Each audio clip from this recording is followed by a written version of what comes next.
Hello, and welcome to episode 69 of Public Interest Podcast with your host, Jordan Cooper, where we interview politicians, activists, advocates, and others who seek to improve the state of the world. We're here today with Rick Coll, Director of Catholic Home Missions at the United States Conference of Catholic Bishops. How are you doing today, Rick? I'm very well, thank you. Happy Thanksgiving. Thank you. Great to see you. So the first question I'd like to ask you is, what are you currently doing, or what have you ever done to advance the public interest, and why? Well, thank you very much. That's a good question.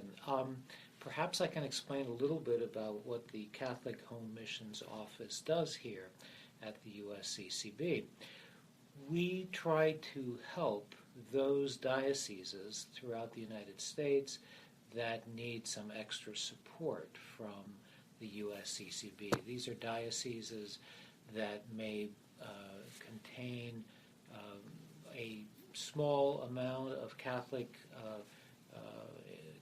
in their population, or they may be rural and under some geographic constraints, or they may otherwise have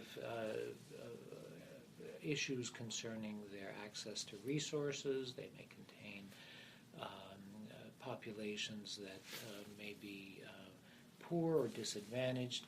So we try to support them by providing their funds for educational programs, for training in vocational ministries, and otherwise support the activities of the church in ways that perhaps the dioceses themselves might not be able to accomplish directly.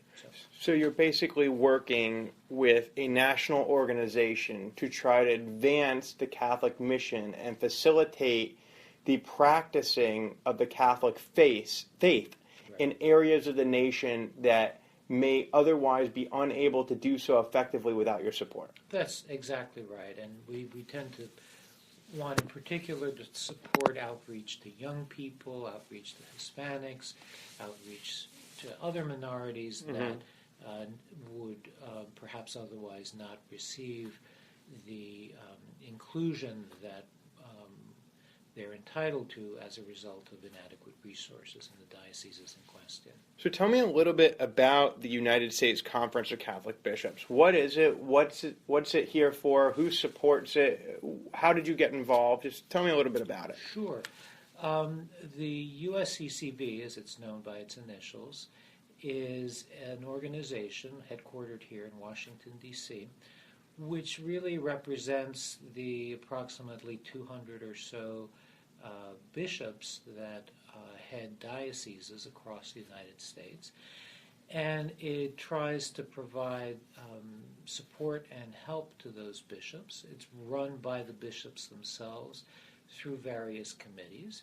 And those committees provide guidance to staff here in Washington on issues like domestic social policy, international justice and peace issues, education and outreach, catechetical development, and other matters of importance to the bishops. Now, when you speak about policy, just because we are in Washington, D.C., are you speaking about lobbying the United States Congress on certain policies you'd like to see made into law across the nation, or about internal policies within the Catholic Church? It would really be the former, in the sense that while the USCCB also does provide support to bishops across the United States on internal issues, canonical issues having to do with doctrine or other procedural aspects of church law, a major focus of the USCCB's activity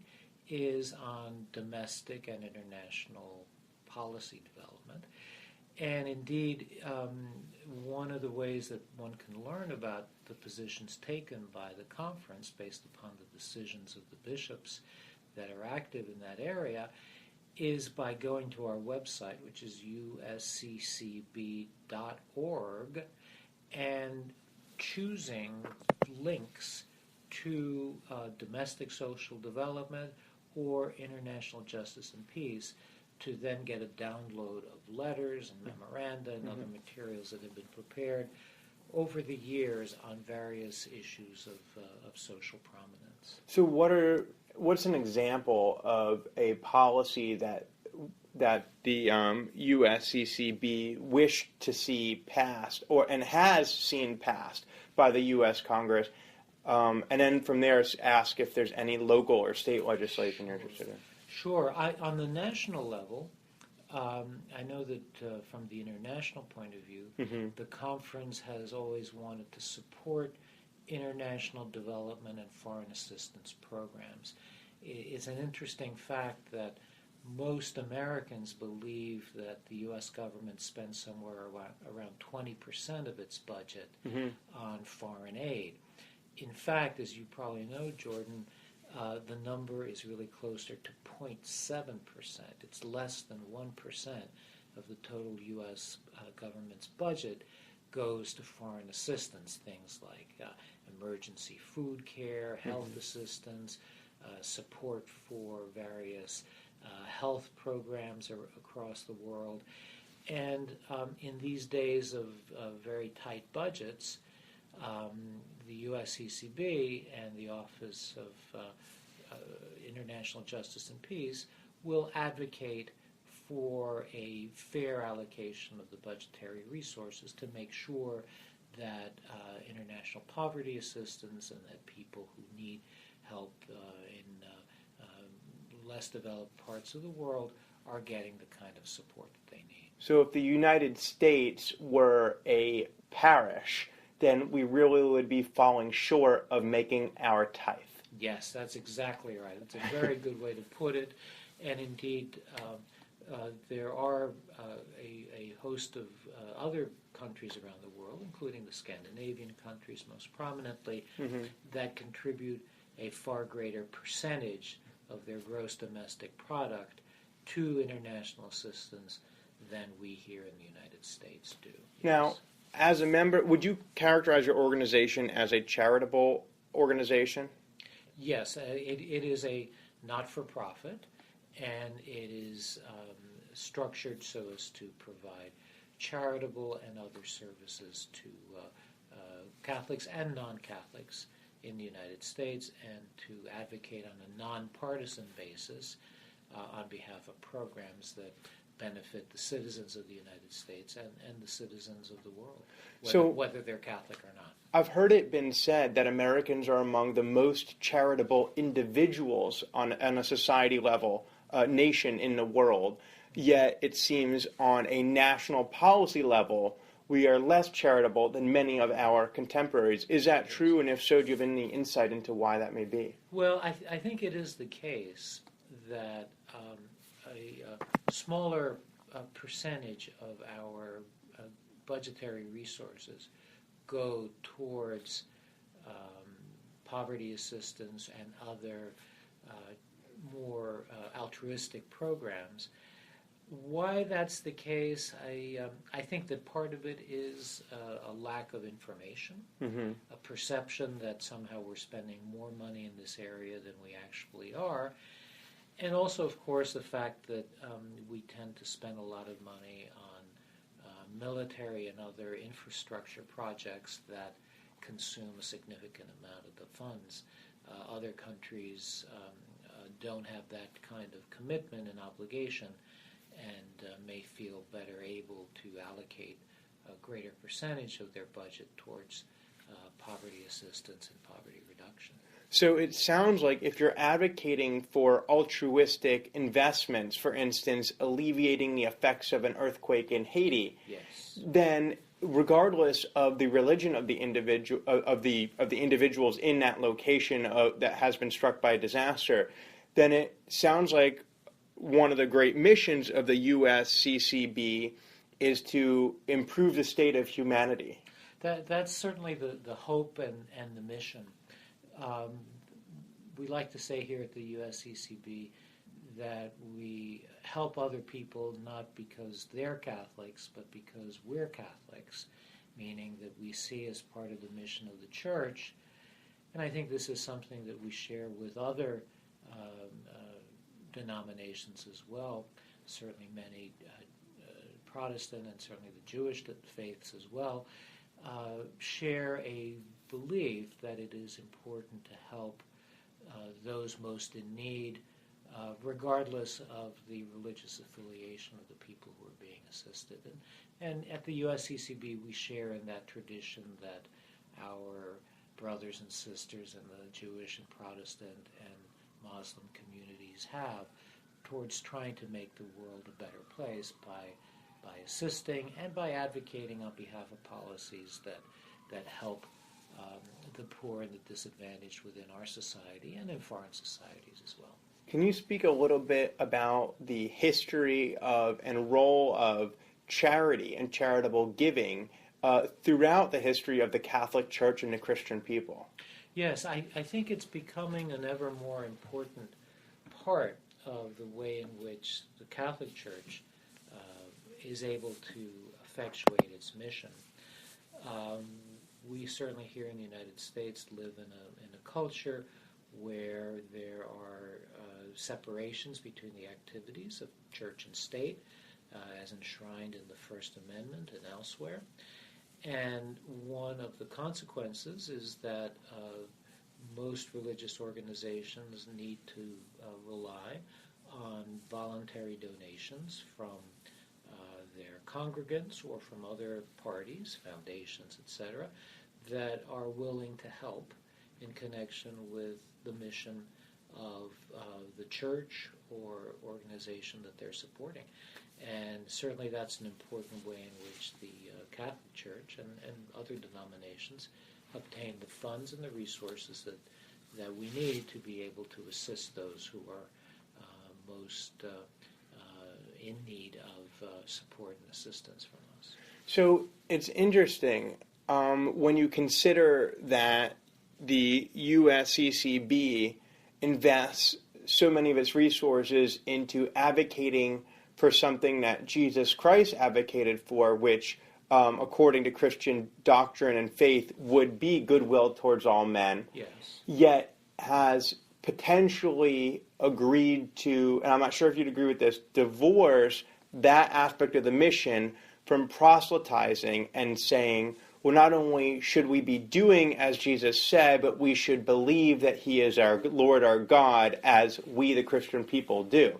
So how is it that the USCCB justifies or explains their ability to advocate the word of Jesus without actually requiring that the recipients of that munificence subscribe to the same word?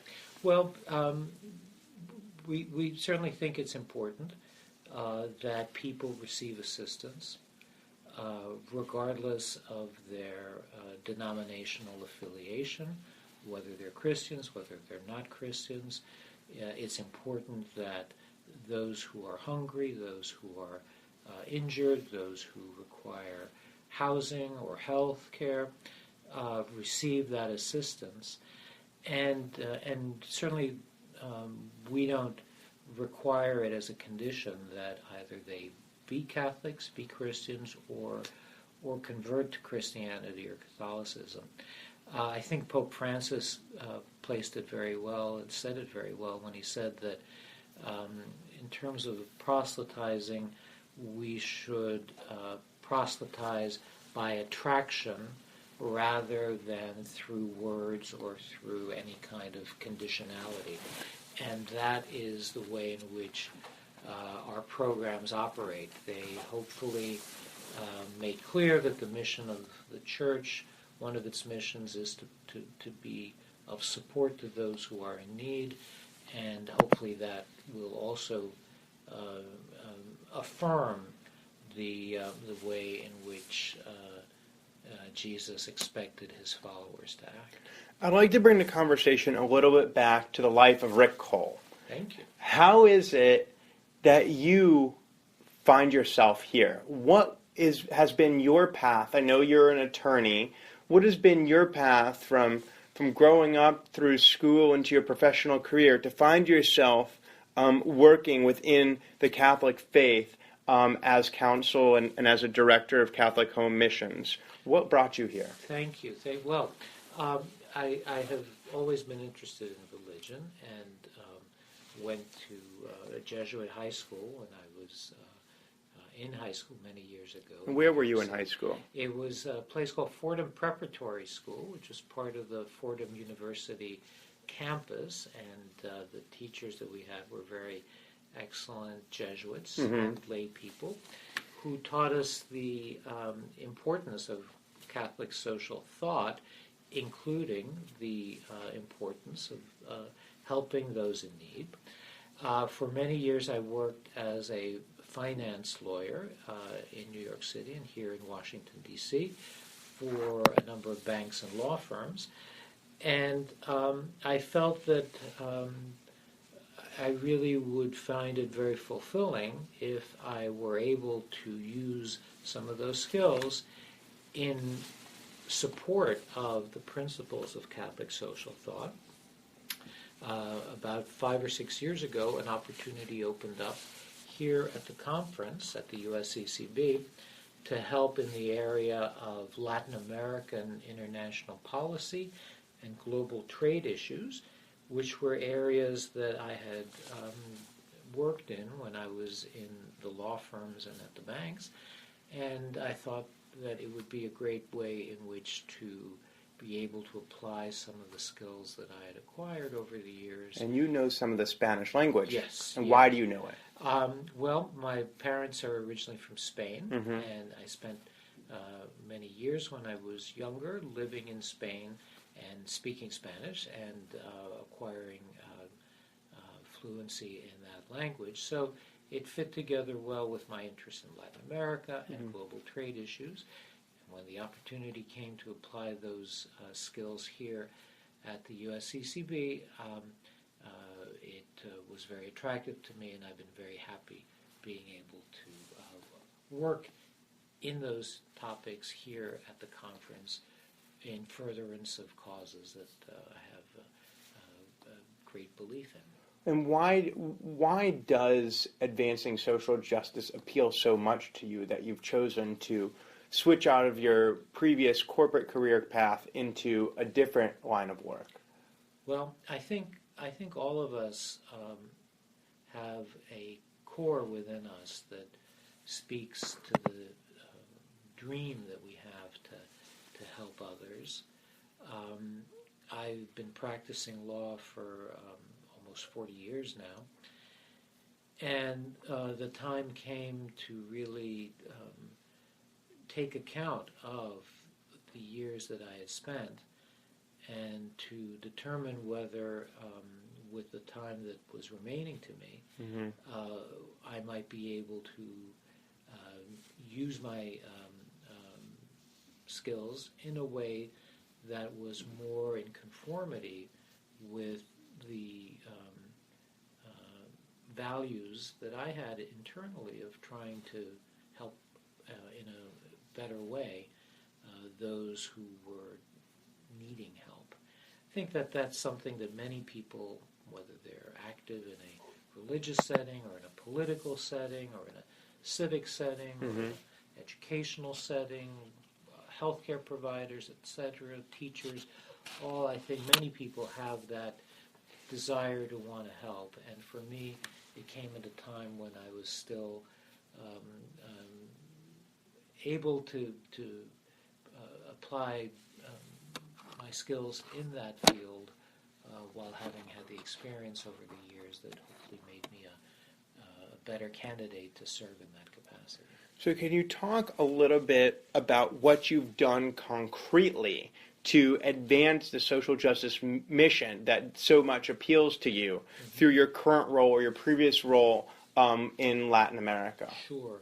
When I was in the policy area, advising on Latin America issue, my colleagues and I often met with administration officers, be they in the various cabinet agencies, or alternatively members of the legislature, particularly on Capitol Hill, to try to advocate on behalf of policies like the one involving international poverty assistance in a way that would hopefully convince the decision makers involved, whether they were in the executive branch or in the legislative branch, to implement policies that we believed would lead to greater assistance, greater help towards those in need.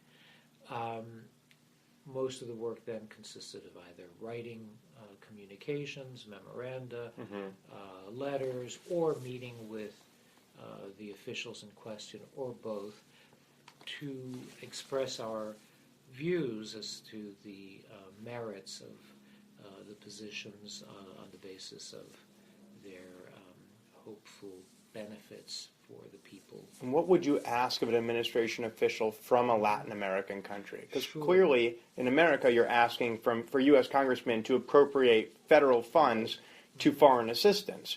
Are you asking, the deputy minister of XYZ in Chile to accept those funds, or do you have a more stringent request of them?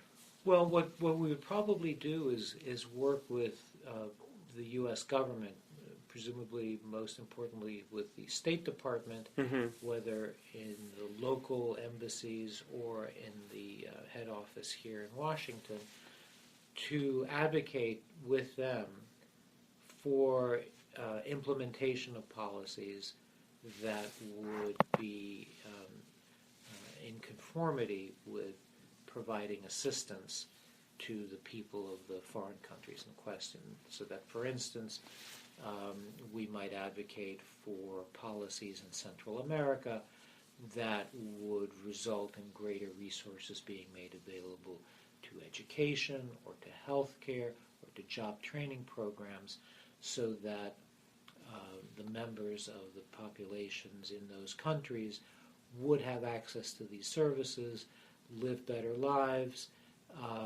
be more productive citizens, and also perhaps feel that they would be better able to provide for their families in their home countries without having to depart from those countries in migration to the United States.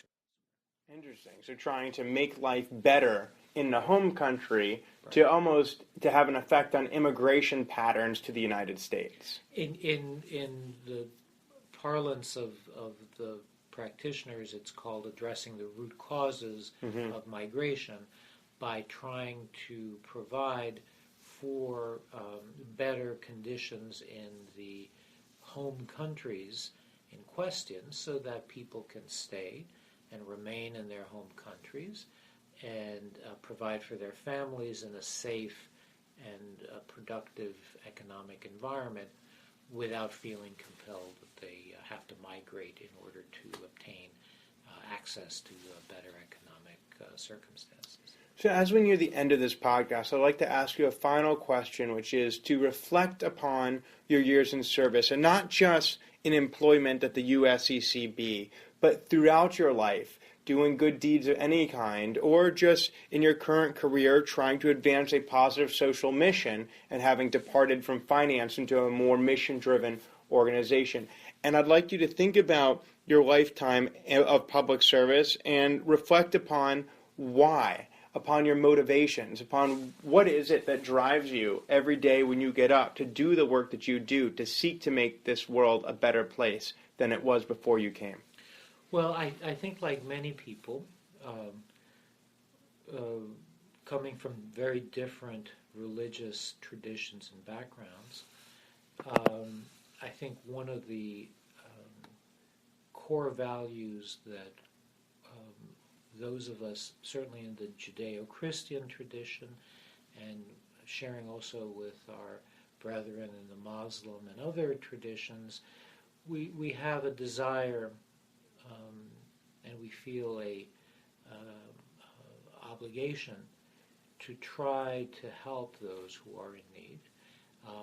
I think that that's always been a religious motivation that's been of significance to me, which is what made it so comfortable and fulfilling for me to come into a setting like the USCCB, given my own Catholic background, to work for those principles in an organization that manifests them and that tries to promote them to the extent possible in society and with the representatives of our government that are here located in Washington, D.C.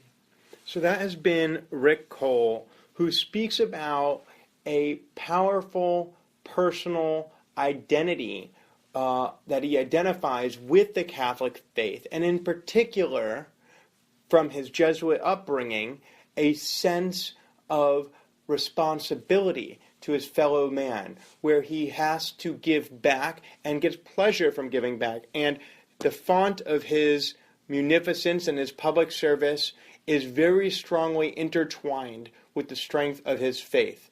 And for Rick, making sure that the world is a little bit better, both within the Catholic community and any part of the world that is in need, if he can help them, that is meaningful for him. So Rick, thank you so much for joining us today. Thank you, Jordan. It's been a great privilege and a pleasure. Thank you. And this has been episode 69 of Public Interest Podcast with your host, Jordan Cooper, where we interview politicians, activists, advocates, and others who seek to improve the state of the world. Thank you so much for joining us, and we will talk to you next time.